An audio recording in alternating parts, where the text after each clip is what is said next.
150. 2011ko maiatzaren 22ko hauteskundeak normaltasun oso zigaro dira eskualdean, eta aldaketa ugari izan dira gainera.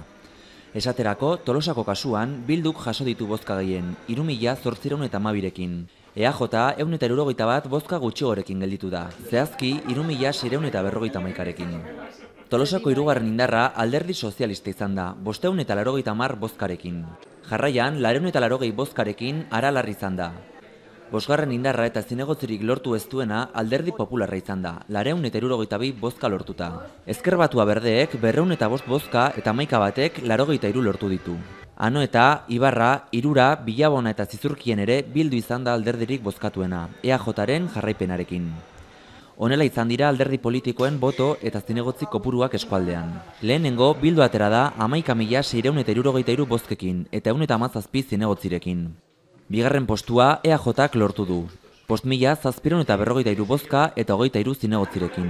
Jarraian, Alderdi Sozialista izan da, 1.253 bozkekin eta 4 zinegotzirekin.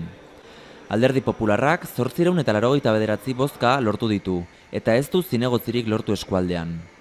Bosgarren indarra Aralarrena izan da, 587 bozkekin eta 8 zinegotzirekin.